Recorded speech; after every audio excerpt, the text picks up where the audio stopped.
Saudaraku yang terkasih, kita jumpa kembali dalam Logos HKP Limo.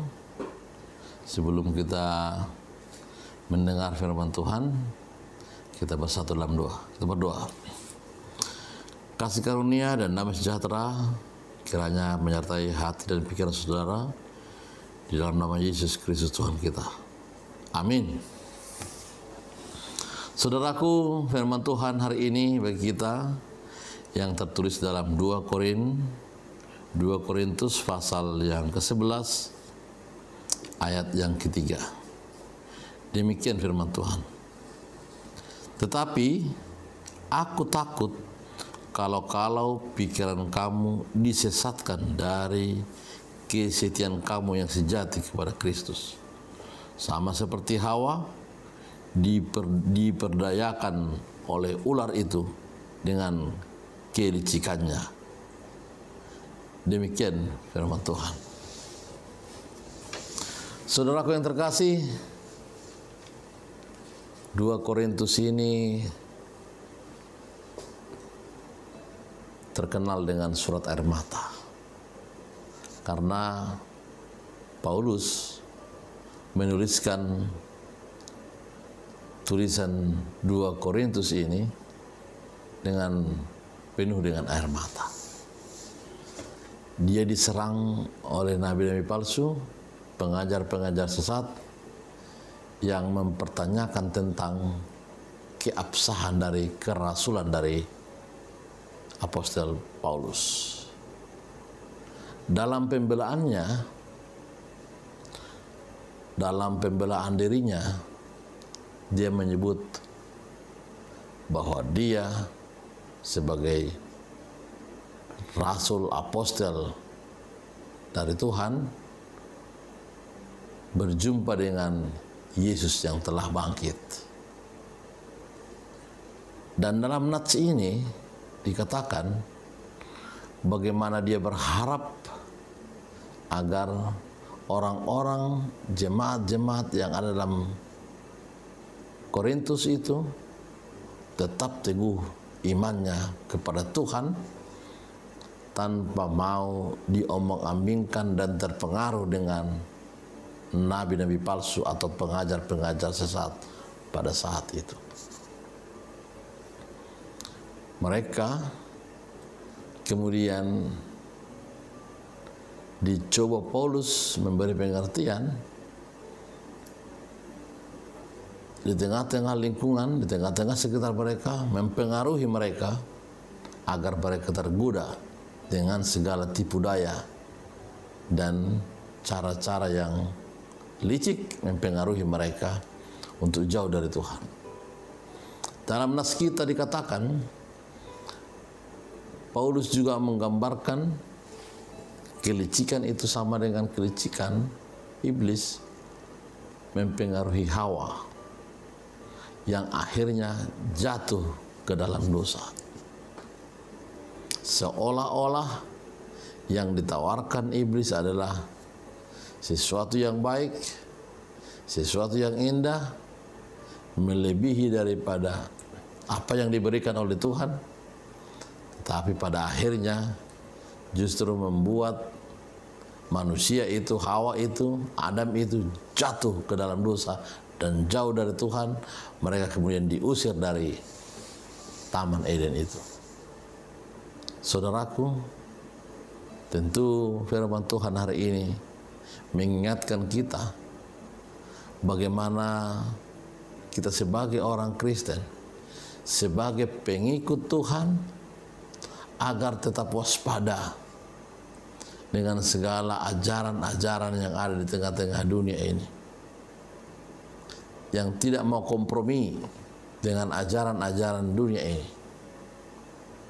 Ada banyak sinkritisme ajaran dari agama lain, dari ajaran lain, kemudian masuk ke ajaran kita, yang membuat kita seolah-olah itu adalah firman Tuhan, kebenaran Tuhan. Seolah-olah ajaran dari dunia ini membuat kita semakin hebat, taktik dan strategi yang diajarkan dunia ini seolah-olah membuat kita akan full power. Misalnya saja, kita lihat dari sudut pandang kapitalisme barat. Bagaimana kita diajarkan untuk senantiasa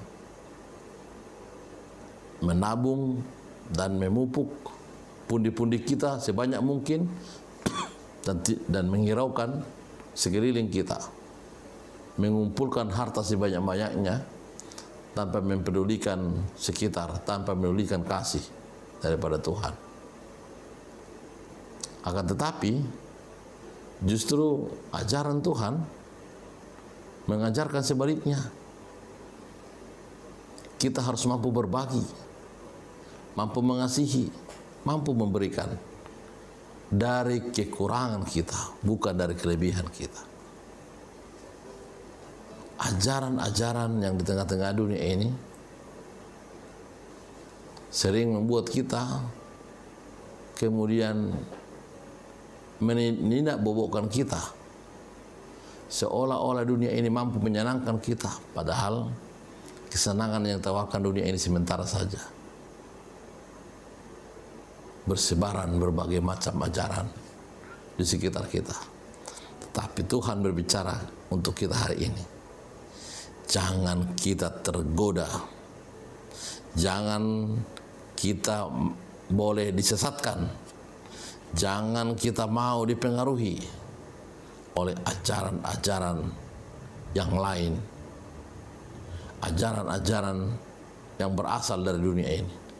Biarlah kita tetap fokus dengan ajaran Kristus yang dianjurkan oleh Tuhan, yang dikatakan oleh Tuhan, sehingga dalam pemilihan jalan hidup kita sangat jelas berada di jalan Tuhan.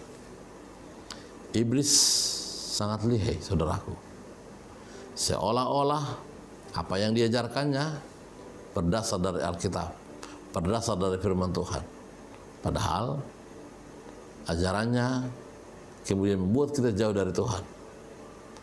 Biarlah firman Tuhan yang murni itu kemudian mengajarkan kita, menuntun kita pada hal-hal yang baik, sehingga sebagai pengikut Tuhan yang senantiasa mau diarahkan oleh Tuhan, kemudian kita berjalan sesuai dengan kehendak Tuhan.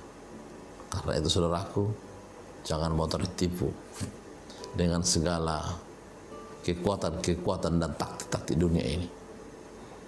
Banyak iklan-iklan bertebaran di lingkungan ini, di lingkungan kita, yang menarik perhatian kita seolah-olah itu adalah sesuatu yang enak, melebihi daripada apa yang diberikan Tuhan. Seolah-olah apa yang dikemas dalam dunia ini lebih menarik daripada firman Tuhan. Tapi firman Tuhan akan memberi kita kehidupan dan kita akan bersukacita. Amin. Kita berdoa. Terima kasih Tuhan atas firman-Mu bagi kami pada saat ini, yang senantiasa melindungi kami, menyertai kami. Biarlah ajaran-ajaran yang ada di tengah-tengah dunia ini tidak mampu mempengaruhi kami. Biarlah Roh-Mu bersama-sama dengan kami, sehingga kami selalu patuh terhadap ajaran-ajaran-Mu, firman-Mu yang kudus itu. Dan kami tidak tergoda dengan tawaran-tawaran dunia ini yang seolah-olah membawa kami kepada sukacita. Biarlah kami tetap dalam Tuhan. Berkati kami dalam pekerjaan kami, berkati anak-anak kami, berkati karir kami, semua kegiatan-kegiatan kami. Sembuhkan jemaat-Mu yang sedang sakit, pulihkan mereka. Beri penghiburan bagi jemaat-Mu yang sedang berduka, sehingga mereka boleh pulih dan boleh bangkit kembali. Terima kasih Tuhan. Ampuni kami dan segala kesalahan dan dosa kami. Di dalam nama Yesus kami berdoa. Amin. Anugerah Tuhan Yesus Kristus, kasih Allah Bapa, serta persekutuan Roh Kudus menyertai kamu sekalian. Amin.